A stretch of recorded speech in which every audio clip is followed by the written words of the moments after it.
하나님의 말씀은 신약성경 마태복음 8장입니다.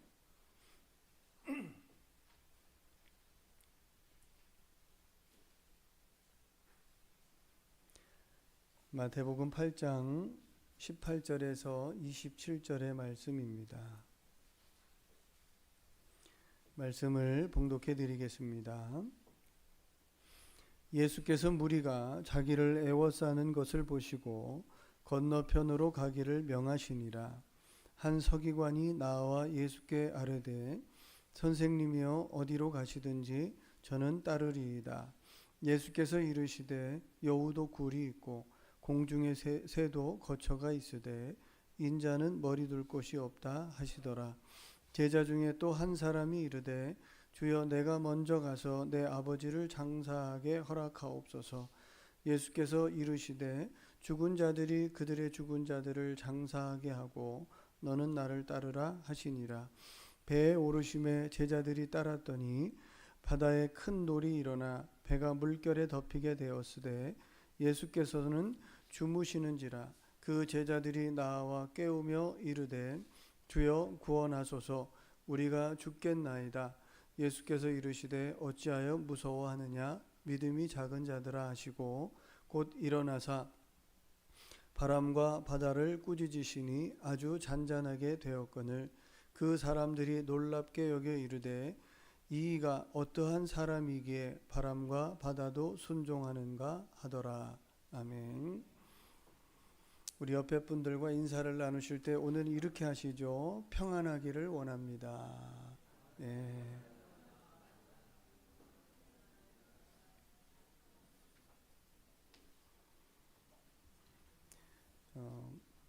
기도하실 때나 어떤 집에 가실 때나 가장 먼저 예수님의 이름으로 평안을 비는 것은 참 귀합니다. 그러면 주님이 말씀하시기를 평안을 빌었을 때 상대방이 그 평안을 받을 만한 자격이 안 되면 그 평안이 자기에게로 돌아온다라는 성경 구절이 있습니다. 평안을 빈다는 것은 상대방에게 그리고 본인에게도 굉장히 좋은 은혜다 이렇게 생각이 듭니다. 오늘 우리가 18절에서부터 27절까지를 읽었습니다. 뭔가 성경을 보시다 보면 요 내용만 보시면 요 내용만 보이고 성경 전체적인 이 흐름을 다 보시면 다른 것도 많이 보입니다. 오늘 본문 안에는 우리가 지금까지 계속 고치시며라는 말씀을 매주 지금 몇 주째 하고 있습니다. 기억나시죠? 고치시며 가운데 나를 따르라가 삽입이 되어 있고 바람과 바다를 잔잔케 하시다가 이렇게 있습니다. 그리고 그 뒤에 보시면 우리가 이제 다음 주에 살펴볼 28절의 말씀 보면 귀신 들린 두 사람을 고치시다라는 내용이 붙어 있습니다. 그 귀신 들린 사람은 마가복음 5장에 있는 거라사인의 광인 그 내용과 굉장히 유사한데 이 내용은 가다라 지방이고 귀신 들린 사람도 한 사람이 아닌 두 사람이다라고 이야기하고 있습니다. 근데 그 내용을 지금 말씀드리는 것이 아니라 고치시는 가운데 갑자기 나를 따르라라는 내용이 들어가 있고 고치시는 가운데 바람과 바다를 잔잔케 하시는 내용이 들어가 있습니다. 앞에도 고치시는 내용, 뒤에도 고치시는 내용인데 이 사이에 이 두 내용이 이렇게 들어가 있습니다. 그러면 고치시는 내용에 같은 흐름을 가진 내용일까요? 나를 따르는 것이 고침을 받는 걸까요? 주님을 따르는 것이 고침을 받는 걸까요? 바람과 바다를 잔잔케 하는 것도 고침을 받는 걸까요? 물론 이렇게 생각해 볼 수 있겠습니다. 우리가 처한 환경이 풍랑이 있는데 주님이 그 환경을 잔잔하게 고쳐주셨다. 이렇게도 이해를 해볼 수 있겠죠.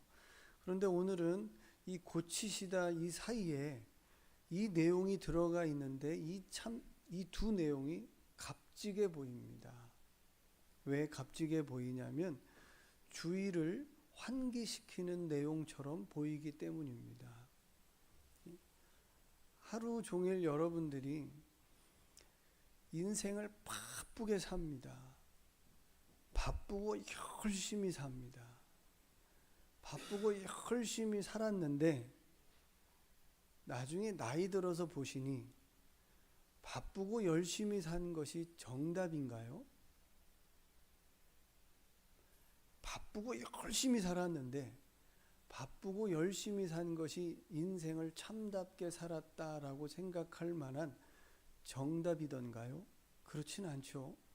그래서 우리는 가면서 인생을 살아가면서 많은 질문을 던집니다. 어떤 질문을 던지세요? 내가 지금 내 인생을 바로 가고 있는지, 나는 시간을 바로 소비하고 있는지, 내가 가는 길이 어디인지, 난 뭘 하려고 하는 건지, 이런 것을 질문하며 우리의 인생이 어떤 것이 더 아름답고 바른 것인가에 대해 질문을 하며 하나하나 찾아가신다라고 생각이 듭니다. 오늘 내용이 이와 비슷합니다. 예수님이 인기가 갑자기 치솟았습니다. 요한복음을 예로 들어드리면 명절에 올라가셔서 유대인들의 명절에 올라가셔서 예루살렘에 올라가셔서 물이 포도주가 되는 기적을 베푸셨습니다. 그리고 우리가 잘 아시는 대로 왕의 신하를 고쳐주시는 일이 있었습니다. 그 외에도 너무나 예수님의 많은 표적도 보고 기적이 나타나서 오늘로 치면 병 고치는 기적들이 많이 나타나서 사람들 사이에 예수님은 슈퍼스타 같이 되시지 않았을까 이런 생각이 듭니다. 예수님을 보고 싶은 사람들도 있었을 것이고 혹 몸에 질병을 가진 사람들은 간절히 만나고 싶은 염원도 생겼을 것이고 도대체 이분이 어떤 분인가를 자세히 알고자 하는 사람들도 생겨났을 것입니다. 그렇지 않겠습니까? 그런데 이 과열된 예수님에 대한 이 집중력이 과열되기는 했는데 그릇되게 과열됐다는 것, 그러니까 잘못된 동기와 마음으로 예수님에게 대한 집중력이 과열됐던 것입니다.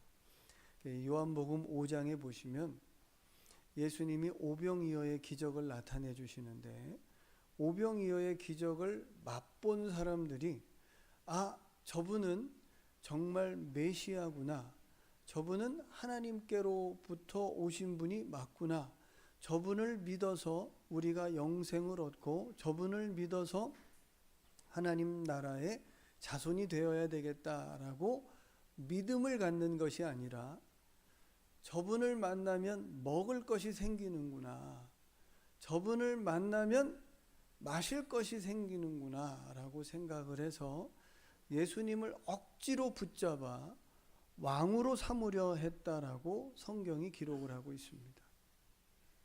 그럼 예수님을 왕으로 만들면 그 백성들은 어떨 것 같으세요? 오늘 일을 안 해도 되겠죠? 눈 떴어요. 주님이 기도만 하면 먹을 게 생기는 거죠. 주님이 축사만 하시면 먹을 게 생기는 겁니다. 그러니까 사람들이 이분이 오늘날로 말하면 대통령이 되면 우리는 먹고 입고 사는 것에 대해서 걱정이 없겠다라는 마음으로 예수님을 붙잡으려고 했습니다. 그때마다 주님은 그 자리를 피해버리십니다. 오늘도 그 내용이 과열되고 있습니다. 병든 자들이 나니까 예수님을 만지고 싶은 사람들도 생기고 예수님께 가까이 가고 싶은 사람들이 생겼겠죠. 심지어 다른 곳에서 보면 얼마나 많이 예수님께로 모여들었으면 집에 들어올 만큼 사람들이 들어오지 못할 만큼 사람들이 꽉 차서 중풍병자를 지붕을 뚫어내리는 일이 있었겠습니까? 그 정도면 주님이 가시는 곳마다 얼마나 많은 사람들이 예수님을 따라다녔는지를 아시게 되겠죠. 그러면 생각해 보세요. 예수님이 지금 병을 계속 고치시는 일이 예수님의 주된 사역 맞습니까? 예수님이 이 땅에 뭐하러 오셨어요? 의사 되려고 오셨어요? 그건 아니죠. 그럼 병을 고치는 것은 예수님에게 뭐겠어요? 하나님 말씀을 이루는 것이기도 하지만 병을 고치는 것은 예수님에게 그를 고쳐서 질병으로부터 풀어주는 것도 주님의 은혜이지만 고쳐주시는 예수님이 누구인지를 알게 해서 그로 하여금 믿음을 갖게 하여 구원을 얻게 하시려는 데 목적이 있고 하나님 나라의 말씀을 전파하는 것에 주님이 목적이 있죠. 그런데 사람들은 지금 예수님에게 하나님 나라에 대해서는 궁금한 것이 없는 것 같고 지금 현실 속에서의 내게 주어진 질병의 문제만 해결하고 싶은 마음 때문에 예수님께 너무 많이 폭발적으로 몰려들은 것입니다. 주님은 이때마다 그 자리를 피해버리십니다. 오늘 이제 본문 안으로 들어가 보시면 18절에 이렇게 시작을 합니다. 예수께서 무리가 자기를 애워싸는 것을 보시고 건너편으로 가기를 명하시니라. 이게 어떻게 보이세요?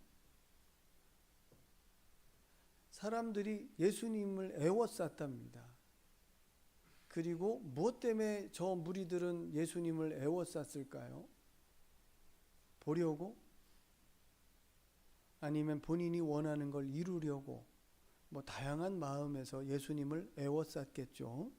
애워쌌는데 예수님께서 건너편으로 가기를 원하셨대요. 원하셨는데 한 서기관이 그때 나와서 예수님께 아뢰며 예수님이여 선생님이여 저는 어디로 가시든지 저는 따라가겠습니다 라고 고백합니다. 건너편으로 가면 저는 건너편으로 갈 겁니다 라고 얘기한 것과 맞겠죠. 주님의 대답이 특이합니다. 자, 여러분 여기에서 질문을 스스로 해보세요. 정말 나는 왜 주일날 교회에 와 있는가? 이 좋은 날씨 속에 들에 있지 아니하고 산에 있지 아니하고 가족들과 함께 좋은 곳을 누리지 아니하시고 왜 이 자리에 와 계세요? 그리고 나는 또 한번 질문해 보세요. 나는 왜 예수님을 믿으려 하느냐? 여러분 왜 예수님을 정말 믿고 싶은 거예요? 뭐 때문에? 어떤 동기가 있어서 예수님을 믿으려 하느냐 이 말입니다. 그 우리의 동기에 정확한 답을 하시는 장면이 이 장면입니다. 자, 서기관들이 우리가 한 대답과 유사한 대답을 합니다. 저는 어떤 상황이 돼도 주님을 믿겠습니다. 어떤 상황이 돼도 주님을 따르겠습니다. 라고 대답을 했습니다. 주님의 대답은 이것입니다. 여우도 굴이 있다. 여우한테 굴은 뭐겠어요? 집입니다. 집. 공중의 새도 거처는 뭐겠어요? 집입니다. 예, 집. 그럼 저 여우도 집이 있다. 공중의 새도 집이 있다. 그 다음에 마지막 말씀은요. 그러나 나는 집이 없다. 그렇게 말씀하시는 거잖아요. 다시 읽어드릴게요. 잘 보세요. 예수께서 이르시되 여우도 집이 있고 공중의 새도 집이 있는데 인자 나는 머리 둘 곳이 없다. 집이 없다. 이렇게 말씀합니다. 왜 이런 대답을 하셨을 것 같으세요? 예수님을 열심히 따르겠다라고 하는 서기관에게 주님께서 맥 빠지게 만드는 답을 하시는 걸까요? 그래, 나를 쫓아라. 내가 너를 명예롭고 부하고 멋있고 내 인생을 성공시켜 주리라. 주님이 그렇게 하고서 나를 따르라 그랬으면 서기관이 아니라 그 주변에 있는 모든 사람들이 아멘 하고선 따르지 않았을까요? 주님이 따르겠다는 사람에게 맥 빠지게 나는 집이 없어. 이 뭔 말입니까? 집 사달라는 얘기일까요? 아니죠. 집은 이 세상에서 통용되고 있는 가치잖아요. 그럼 주님은 이 세상의 가치로는 내게 줄 것이 없다라고 말씀하신 겁니다. 그럼 우리는 동기를 어떻게 바꿔야 돼요? 예수님 믿어서 내가 이 땅에서 부자 되고, 예수님 믿어서 내가 이 땅에서 성공하고, 예수님 믿어서 내가 이 땅에서 잘 되려는 마음은 내려놓으셔요. 그러려고 주님이 오신 게 아니에요. 그래서 주님은 단호하게 집도 없다, 줄 게 없다, 이 세상 것으로는 나를 따라와도 아무것도 줄 게 없다라고 말씀합니다. 그럼 주님 따라서 우린 뭐 얻으려고 왔어요? 여러분 예수님 왜 믿으세요 도대체? 예수님 믿어서 뭘 얻겠다고 오신 거예요? 분명하셔야죠. 예수 믿어서 우리는 구원 얻는 것이고 영생을 얻는 것이고 부활을 얻는 것이에요. 이것을 성경에 사도 요한이 요한 1서 2장 25절에 하나님이 우리와 약속한 것은 예수님 안에서 영생이라고 말씀합니다. 영생을 약속하고 영생을 얻기로 예수님을 믿게 되었다면 그것으로 족해야 되는 것이 우리입니다. 도대체 예수님 왜 따라다니려고 하는 거예요? 주님이 나를 열심히 따르겠다는 그 사람에게 나는 이 세상 가치로는 너에게 줄 것이 아무것도 없다라고 말씀합니다. 그러니까 한 사람이 옆에 있다 또 대답을 합니다. 21절이네요.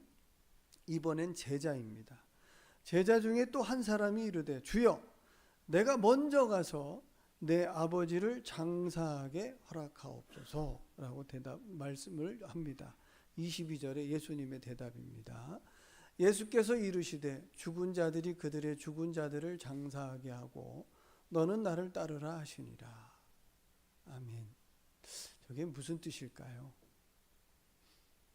이제는 아까는 서기관이고 이젠 예수님을 그래도 따라가겠다라고 선언한 제자랍니다. 제자 중에 한 사람이 예수님 저는 예수님 따르기로 했는데 아버지가 먼저 돌아가셨으니 아버지 장사를 좀 지내고 그리고 가겠습니다. 이렇게 얘기를 하니까 그게 우선이 아니지 않느냐 제자에게 라고 대답을 하십니다. 이 제자는 아마 예수님의 이 말씀을 어떻게 들었는지 모르겠습니다만은 너는 나를 따라오지 말아라 라고 오해할 수도 있는 이야기일 수도 있겠다 싶습니다. 그러나 주님의 대답은 이것입니다. 주님 안에만 영생이 있고 예수님을 믿어서 그 영생을 얻은 사람을 성경에서는 죽었다고 얘기하나요? 살았다고 얘기하나요? 대답을 한번 마음속으로 해보세요. 자, 예수님을 믿어서 예수님 안에 있는 영생을 소유한 사람을 살았다고 얘기하나요? 죽었다고 얘기하나요? 산 사람이라고 얘기하겠죠. 주님은 이렇게 말씀합니다. 넌 나를 쫓아 살아났다면 계속 산 생명을 붙들라라는 얘기를 합니다. 이 세상의 가치가 아닌. 잘못 보면 예수님은 너무 유교도 없고 뭐 위아래도 없고 어른도 없고 부모도 없나 이렇게 생각하실 수 있는데 그 가치로 얘기하신 것이 아니라 뭐가 더 제자됨의 중요한 가치냐입니다. 생명이지 않느냐라고 주님께서 대답을 하시는 겁니다. 그러면 한번 이 내용이 왜 고치시는 사이에 들어가 있을까요? 예수님이 열심히 고치시는 사역을 하다 보니 사람들이 어느 순간 예수님 주변에 병원이 돼버린 것이죠. 예수님이 앞에만 병자들이 오고 예수님 앞에 와서 병 고치기만 얻기를 희망하는 사람들이 왔을 때 주님께서 이것으로 이 땅에 온 것이 아니라 나는 부활이요 생명이요 사람들에게 생명을 주러 왔고 또 이 땅의 가치로 줄 것이 아니라 하나님 나라의 가치를 주러 이 땅에 오셨기에 그렇게 과열된 자기 동기, 자기 목적을 채우기 위해서 과열된 사람들이 애워쌀 때는 주님이 그 자리를 떠나십니다. 그럼 우리에게 질문해 보세요. 저와 여러분들은 매주 주님 앞에 옵니다. 왜 오세요? 나에게 부활과 생명을 주신 분을 찬양하러 오세요? 예배하러 오세요? 그렇다면 아멘입니다.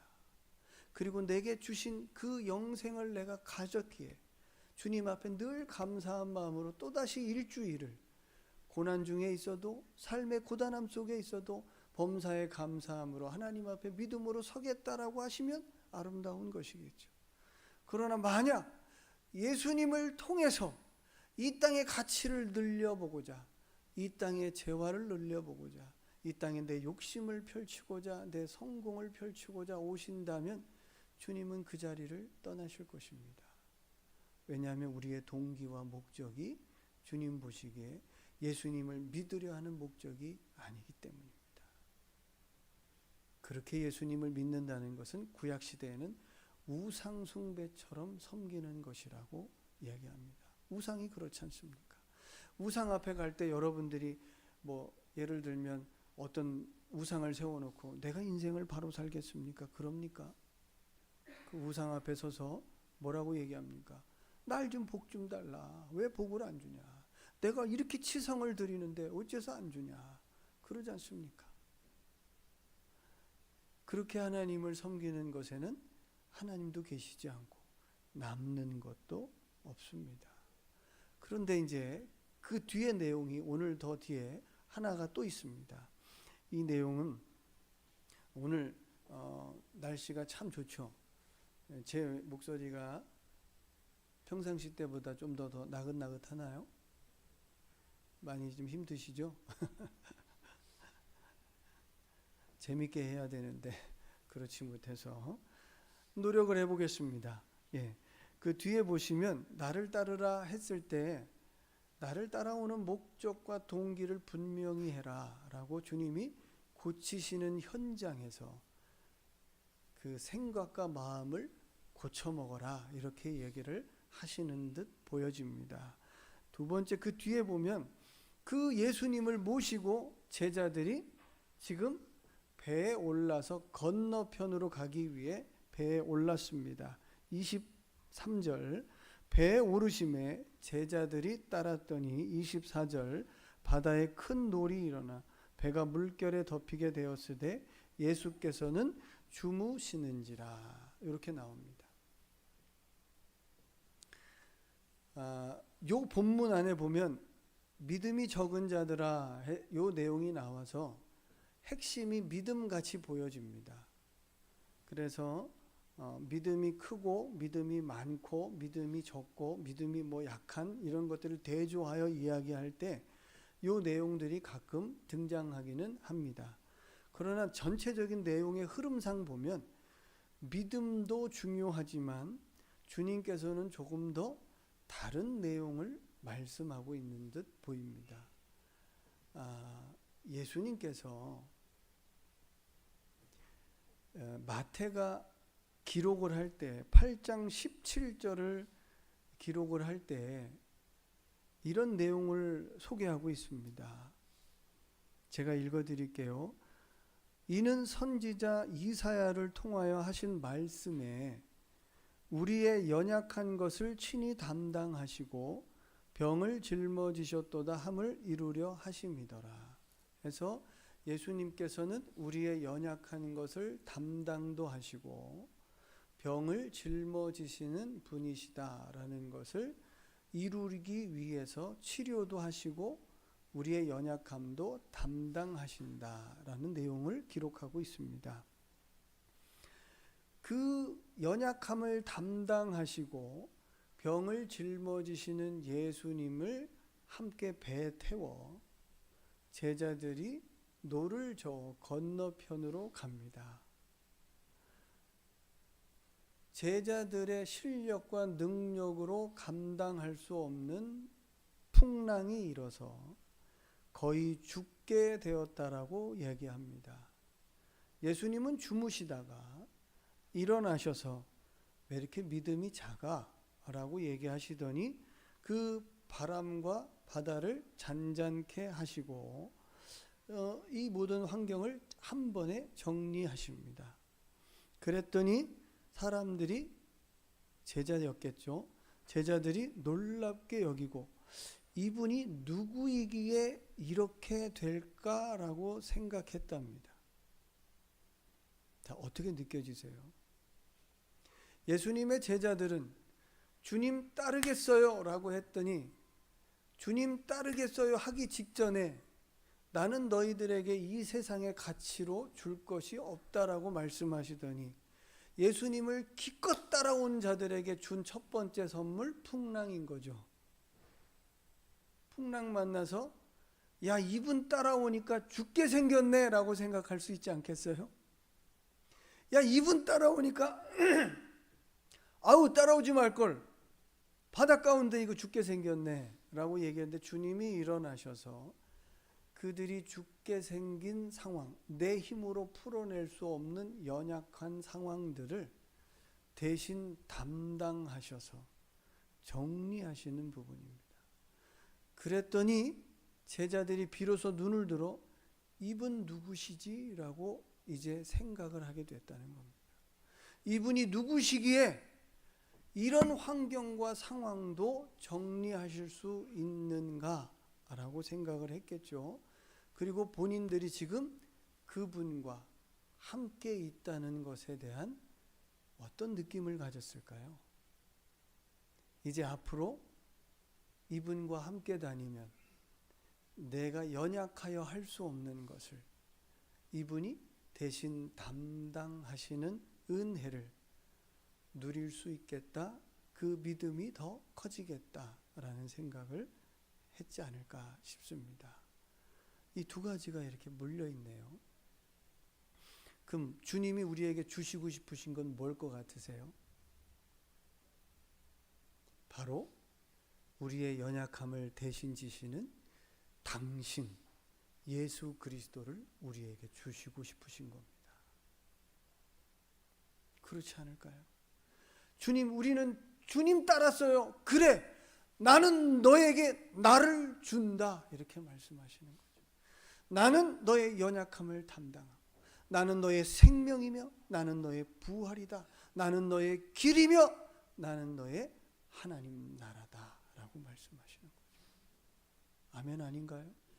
그 은혜를 주시면서 주님을 따르면서 그 은혜를 확인할 때마다 주님 안에 있는 놀라운 신령한 복을 얻을 때마다 이 땅의 가치로서 기뻐하는 것이 아니라 천국은 마치 그 땅에 심겨진 보화와 같으니 예수님의 은혜를 발견하는 자들이 주님으로 기뻐하듯 그 은혜로 행복해하며 풍랑 속에서도 어디에서도 나와 함께 하신 주님을 기뻐하는 신앙으로 옮겨가는 것이겠습니다. 자, 주님이 여러분에게 뭘 주시고 싶으신 것 같으세요? 자, 다시 한번 마음을 정리해 보세요. 왜 예수님 따라요? 왜 예수님 믿어요? 왜 거룩한 주님의 날 와서 하나님 앞에 예배해요? 이제 우리는 깨달았습니다. 예수님이 나의 누구신지. 우리는 예수님이 나의 주인이시죠. 그 예수님이 지금 어디 계세요? 내 안에 계시죠. 함께 하고 계시죠. 여러분과 함께 하고 있는 예수님, 여러분의 연약함을 담당하시고 부활과 생명이 되어주시며 이 땅의 가치를 주시는 것이 아니라 저 영원한 하나님의 나라의 가치를 주시기 위해 저와 여러분에게 함께하고 계시죠. 그럼 저와 여러분들이 그 은혜를 안다면 누구보다도 복받은 사람 아닌가요? 아멘이시죠? 그러면 이렇게 한 번만 해보실래요? 오른손을 얹어서 가슴을 한번 딱 두드리시면서 이야, 난 정말 복 받았구나 한번 해보세요. 한번 살살 나는 이야, 정말 복 받았구나. 이렇게 안 받은 것 같으신 것 같아요. 여러분 정말 복 있는 사람이에요. 이 땅의 짧은 안개와 같은 삶 금방 지나가요. 지금 이 자리에서 절감하고 계신 분들이 너무 많을 거예요. 마음은 여전히 유년 시절에 있고 마음은 여전히 어린 시절에 머물러 있어서 나는 지금 마음은 여전히 청춘인 것 같은데 어째 이렇게 세월이 쏜 화살처럼 빨라. 지금은 내 몸의 구조인데 내 손이 내 마음대로 잘 안 움직이고 내 다리가 내 마음대로 잘 안 움직이는, 예전 같았으면 까딱없었다라고 표현할 수 있는 그 몸이 이제는 그렇지 않아 점점 하나님 나라에 가까워지고 가는데, 그것이 길게 80년 같고 90년 같은데 여러분 어디 그렇게 느껴지시나요? 손 화살같이 지나갔잖아요. 이제 곧 영원한 하나님 나라에서 나에게 연약함을 담당하시고 부활이요 생명이시고 이 땅에서 정말 우리에게 주시고 싶었던 놀라운 예수 그리스도 은혜를 끌어안고 사는 우리들인데 이제 무엇으로 기뻐하시겠습니까? 그 은혜로 기뻐하시고 그 은혜로 여러분들의 인생의 믿음의 여정을 완주하시기를 주님의 이름으로 축복합니다. 기도하겠습니다. 하나님 아버지 감사합니다. 오늘 우리가 이 주님의 말씀을 보면 주님께서 병을 고치시다가도 이것이 목적도 아닌, 이것이 결과도 아닌 정말 우리에게 중요한 것을 다시 상기시켜 주시고 무엇 때문에 예수님을 믿으려는지, 무엇 때문에 예수님을 다시 따르려는지, 주님과 함께 한다는 것이 무엇인지 우리에게 새롭게 알게 하시고 제자됨의 도리를 깨닫게 해주셨으니 우리의 마음의 동기와 주님을 따르려는 목적을 분명히 하고 이 땅의 것을 가지고 주님을 바라보지 않게 하시며 순수한 믿음을 가지고 주님을 보며 하나님으로부터 약속된 것을 예수님 안에서 얻는 지혜로운 우리 모두가 될 수 있도록 은혜를 더하여 주시옵소서. 감사드리며 우리 주 예수님 이름으로 기도하였습니다. 아멘.